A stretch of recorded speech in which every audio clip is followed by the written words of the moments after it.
नमस्कार दोस्तों। आज हम टेंडा के नॉर्मल राउटर की सेटिंग के बारे में बताएंगे कि कैसे हम सेटअप कर सकते हैं। तो जो इसका आईपी एड्रेस होता है वो 192.168.0.1 होता है। ये आप टाइप करेंगे तो टेंडा का इंटरफेस खुल जाएगा। जब न्यू राउटर आता है तो उसमें सेटिंग बाय डिफ़ॉल्ट आप कर सकते हैं, क्योंकि मेन पेज जो खुलता है वो सेटिंग का ही खुलता है। बेसिक सी सेटिंग होती है, जैसे आप देखिए यहाँ पे PPOE आ गया और डायनेमिक आईपी, स्टैटिक आईपी है, तो और नीचे वाईफाई का नाम है और पासवर्ड, वाईफाई पासवर्ड है। तो बहुत ही सिंपल होता है। आप यहाँ पे स्टैटिक पे क्लिक करेंगे तो आईपी एड्रेस टाइप करेंगे और नाम और पासवर्ड डाल के सेव कर देंगे तो ये आपका सेटिंग हो जाएगी। बिल्कुल आसान है। और एडवांस सेटिंग भी हम सीखेंगे कि कैसे कैसे करते हैं एडवांस सेटिंग। न्यू इंटरफेस खुलेगा इसका, न्यू वेब पेज। अभी तो ये नॉर्मल वेब पेज है। फटाफट आप यहाँ से सेटिंग कर सकते हैं इसकी। ये ऊपर आईपी एड्रेस जो हमारे आईएसपी द्वारा प्रोवाइड होता है वो आप इसमें टाइप कर सकते हैं, जो वहाँ से आपको मिलता है आईपी एड्रेस। तो जैसे मैंने अभी टाइप किया 10.40.112.221, आपको जो वहाँ से मिलता है वो आप टाइप कर सकते हैं। सबनेट मास्क ऑलमोस्ट सेम ही होता है, बस किसी में 224 होता है तो और बाकी सेम ही होता है। डिफ़ॉल्ट गेटवे आप यही आईपी एड्रेस का ही सेम रख सकते हैं, कोई दिक्कत नहीं है।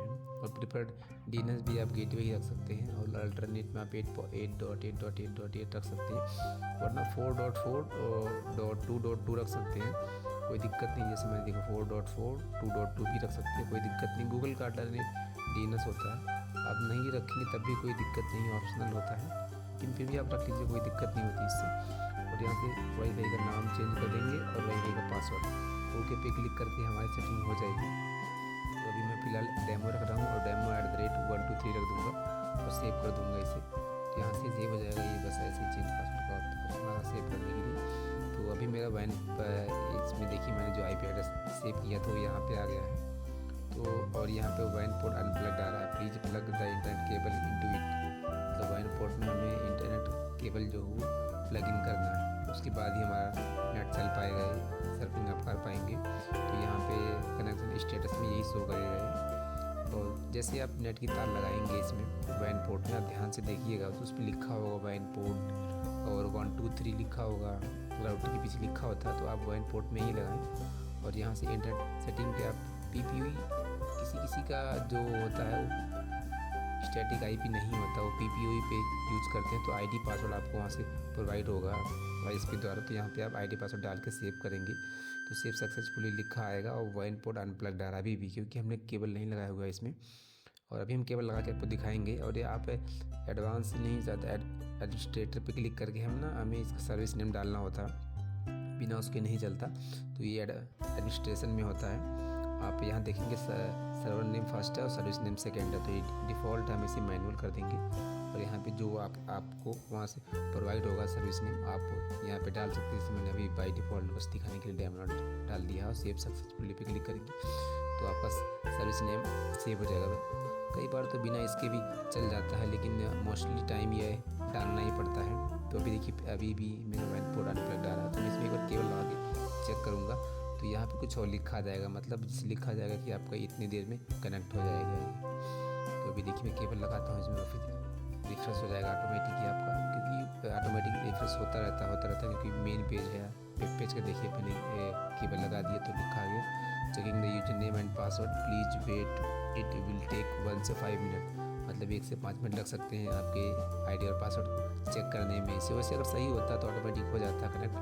और अगर ये प्रॉब्लम आ रही है तो आप ये चेक करें कि जो आपका सर्विस नेम वो सही है कि नहीं है। तो उससे भी प्रॉब्लम आती है कभी कभी। अगर आप स्टैटिक आईपी डालेंगे यहाँ पे, अभी तो हट गया हम, क्योंकि मैंने PPOE पे सेलेक्ट करके सेव कर दिया था, तो आईपी एड्रेस हट गया यहाँ से। तो ये लिखा रहा। अगर आप डायनेमिक पे रखते हैं तो इसका मतलब ये है कि आप इस राउटर में कोई सेटिंग करना नहीं चाहते हैं आईपी एड्रेस की। इसके पहले आपका जो राउटर लगा रहेगा उसमें सारी सेटिंग होती है, तो उससे ये बाय डिफ़ॉल्ट आपका चल जाता है। इसलिए डायनेमिक आईपी पे हम सेव करते हैं। तो आईपी एड्रेस में स्टैटिक आईपी में मैं दोबारा आईपी एड्रेस डाल दूंगा और सेव कर दूंगा ताकि सेव रहे इसमें और हम चेक कर पाएँ। क्योंकि जैसे मैं सेव करूँगा, मैंने केबल लगा रखी है इसकी, तो उसमें नेट की सर्फिंग नहीं हो पाएगी, और केबल लगा रखी है तो उससे नेट तो नहीं चलेगा, मगर ये लिखा आ जाएगा कि यूआर कनेक्टेड जो भी है इसका।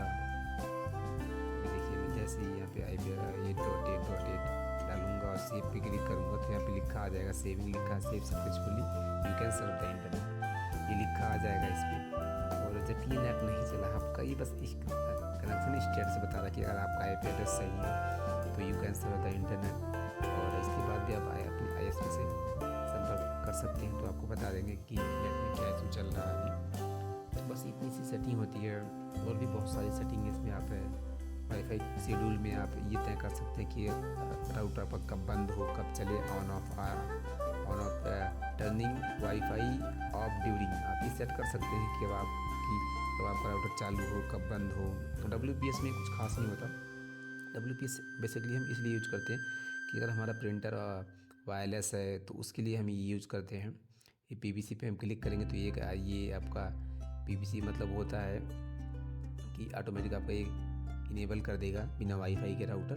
तो थोड़ी देर के लिए आपका ये राउटर ओपन हो जाएगा, पासवर्ड नहीं होता इस पर, तो आपका जो प्रिंटर होता है वो इसे कनेक्ट हो जाता है ऑटोमेटिक। बस इतनी देर के लिए हम इसे करते हैं। और ये आप फिलहाल मोस्टली लोग इसे डिसेबल ही रखते हैं, क्योंकि बहुत कम लोगों के घर में वायरस प्रिंटर होता है जो लोग यूज़ करते हैं। और इसके बाद हमारा ये थर्ड ऑप्शन है, फोर्थ ऑप्शन है bandwidth control. Bandwidth control basically ये होता है कि हम पार्टिकुलर IP एड्रेस को सेपरेट स्पीड दे सकते हैं। मान लो आपने 50 Mbps की स्पीड ले रखी है ISP द्वारा, तो आपके घर में 5 डिवाइस है, तो आप सभी डिवाइस की अलग अलग स्पीड आप सेट कर सकते हैं यहाँ से। तो उससे एक्स्ट्रा डिवाइस यूज नहीं कर पाए।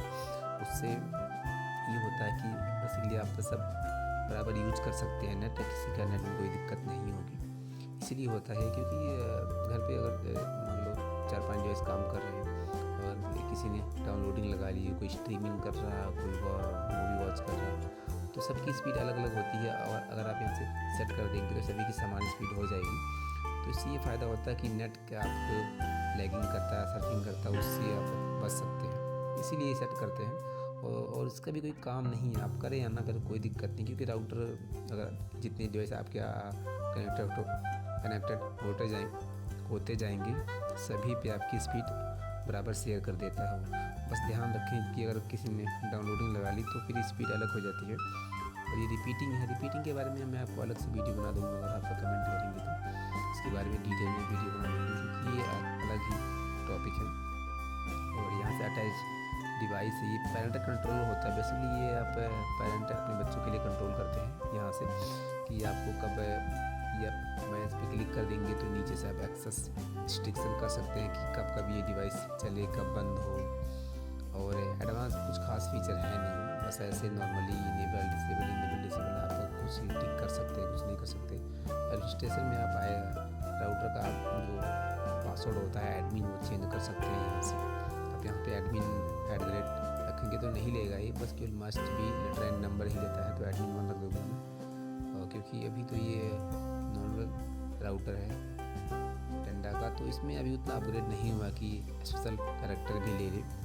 तो अभी तो फिलहाल नॉर्मल ही होगा। और मैं सेव करूँगा तो ऑटोमेटिक लॉग आउट कर देगा। मुझे दोबारा लॉगिन करना पड़ा, देखिए से इसने लॉग आउट कर दिया है, तो मुझे दोबारा लॉगिन करना पड़ेगा। लॉगिन करते ही यहाँ पे लिखा गया can not surf the internet, please contact your ISP। तो मैंने बस केबल वैसे लगा रखा था, मैं राउंड करके केबल लगा दिया था 1 नंबर से WAN पोर्ट में, तो बस वैसे ही लगाता है दिखाने के लिए आपको। अब अभी जब इसे आप ONU से लगाएंगे या किसी और चीज़ से WAN पोर्ट में लगाएंगे तो नेट चल जाएगा आपका। और यहाँ पे सारी डिटेल है, ये रिमोट वेब मैनेजमेंट है, इसे भी आप टिक रखें या अनटिक रखें कोई दिक्कत नहीं है। इसका जो पोर्ट होता है वो 8080 होता है, आप सिंगल 80 भी रख सकते हैं। और ये अलाउ इंटरनेट यूजर एनीवन करें या आप सेम नेटवर्क पे कर दें तभी कोई दिक्कत नहीं, 8080 रखें तभी कोई दिक्कत नहीं है, दोनों केस में चल जाता है, इससे कोई दिक्कत नहीं है। तो बस ISP लोग करते हैं आपके राउटर में सेटिंग चेक करने के लिए कभी कभी अपने वहीं से ही। और यहाँ पे रिबूट राउटर है, फैक्ट्री रीसेट है, बैकअप कॉन्फ़िगरेशन है। आप अगर आप चाहते हैं कि आपका राउटर बार बार अगर कोई चीज़ या रीसेट हो जाता है तो आप इसका बैकअप ले सकते हैं। इनकेस आपका कभी राउटर रीसेट हो गया तो आप यहाँ से रिस्टोर कर सकते हैं, सेम कॉन्फ़िगरेशन सेव हो जाएगी आपकी। उसमें ज़्यादा टाइम नहीं लगता, फटाफट आपकी सेटिंग हो जाती है और आपको कुछ करना भी नहीं पड़ता है। और तो कुछ खास नहीं, बस इसमें इतना ही है। और इन फ्यूचर अभी मैं आपको इसके बाद 5G वाले राउटर की भी बारे में बताऊंगा, उसके बारे में भी वीडियो डालूंगा। तो बस स्टेटस उम्मीद करते हैं दोस्तों आपको वीडियो पसंद आया होगा, और प्लीज़ हमारे चैनल को सब्सक्राइब करें, लाइक कमेंट शेयर करें।